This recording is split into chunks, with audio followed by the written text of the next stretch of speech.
This video is about the simple harmonic motion of a pendulum. Just like the box on a spring going back and forth, a pendulum always has a force directed towards the center, and that force is directly proportional to the distance from the equilibrium position. So really the pendulum is a lot like the box going back and forth on a spring. The period of the pendulum is determined by the length of that pendulum and by the acceleration due to gravity. So on the moon, a pendulum would have a certain period on the moon, a certain period on the Earth, and a certain period on Jupiter.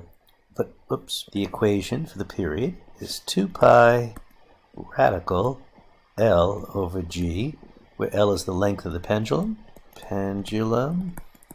and G, of course, is the acceleration due to gravity. The frequency always is the inverse of period. What's frequency? The number of cycles, full vibrations per second, because period is the number of seconds for each cycle.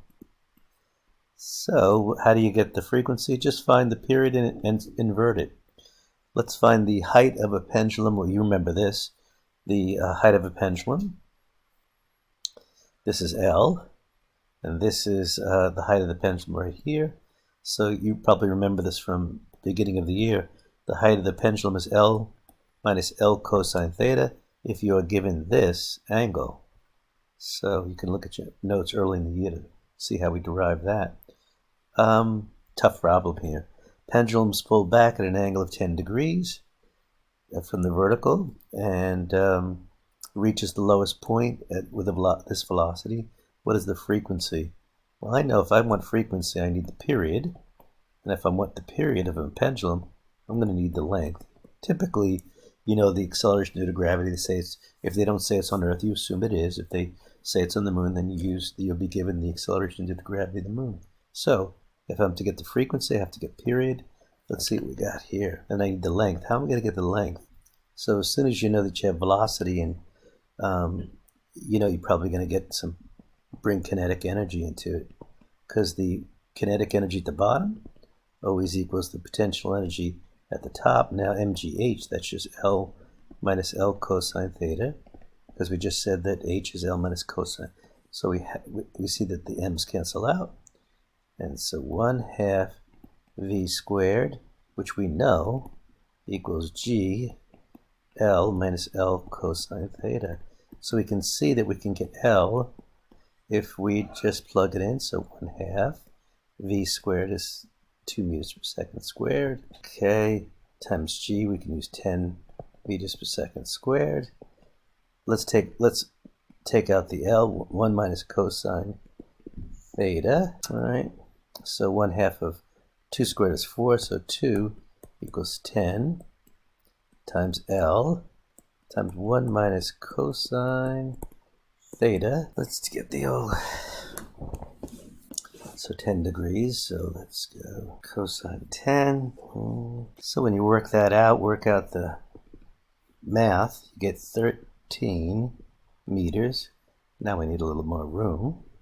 Let's go over here. So with the length I can get the period, and with the period I can get the frequency. So 2 pi radical L over G, 2 pi radical 13 over 10 meters over 10 meters per second squared. So you get a period of, you round it off 7.2, and then you have to go get the frequency. You take the inverse, and I think we got the answer, 7.2. Take the inverse of 7.2, and you get, when you round it, 0.14 hertz or cycles per second. That's complicated.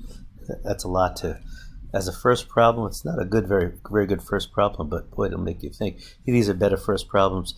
So let's go back again and let's go back and talk about something else. Let's look at what affects the period. This is an equation, it'll be on your sheet.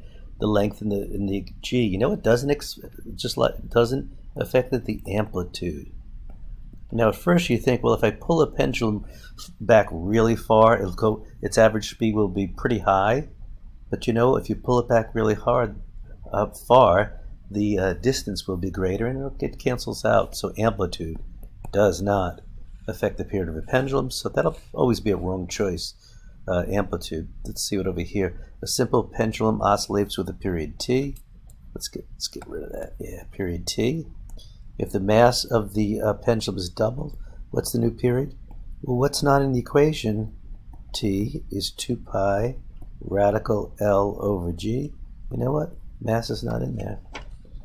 How about, so period, you've got a pendulum again with a period T. The length is doubled. Well, let's see. Let's look at the equation. And if the length is doubled, length is proportional to radical, whoops, I wrote the equation wrong. T, the period, is proportional to radical L. So if we multiply the period, if the period's doubled, then you know what? This side gets bigger by radical 2.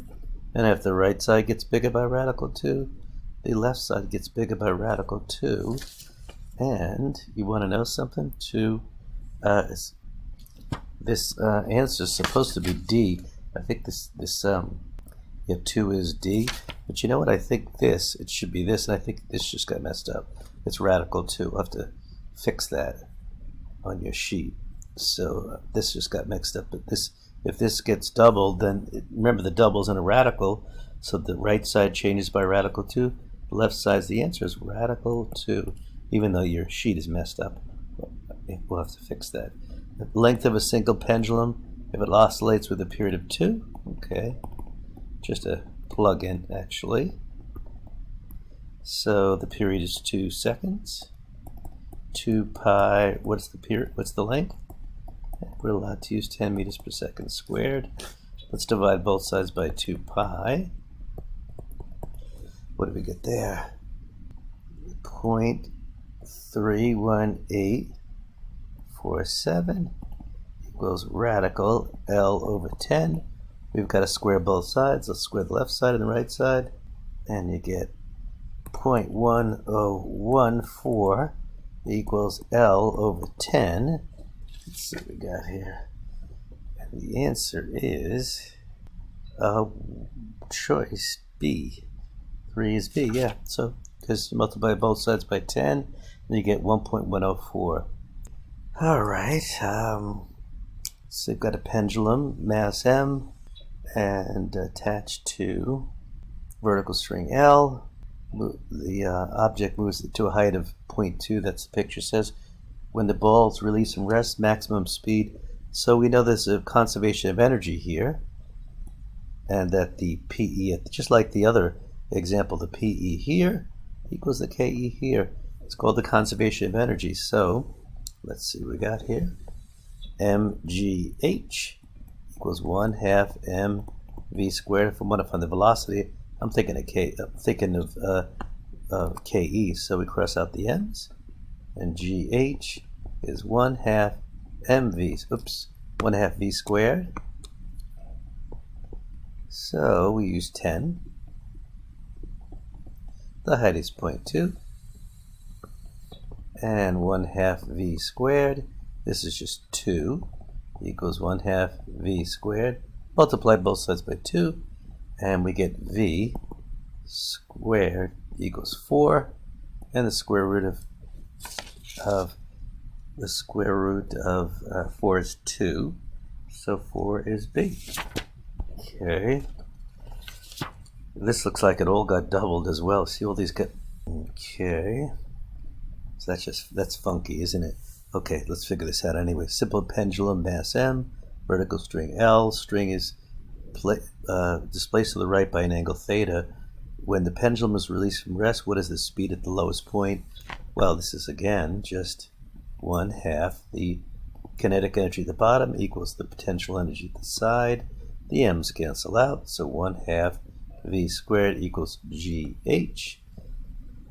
All right, what do we want to find the speed at the bottom? Let's multiply both sides by 2. 2gh, and then take the square root. Radical 2gh. And oh, you know what? Look, there's no 2gh, but remember we talked about the height of a pendulum is L minus L cosine theta, so that's got to change that h to L minus L cosine theta. And the answer looks like right about here, see? Because the H equals L minus L cosine theta, or they just factored out the L. So it looks like, let's check the answer key here. 5 is D. Okay, so it's conservation. Once again, with the pendulum, the potential energy at the end equals the kinetic energy at the bottom.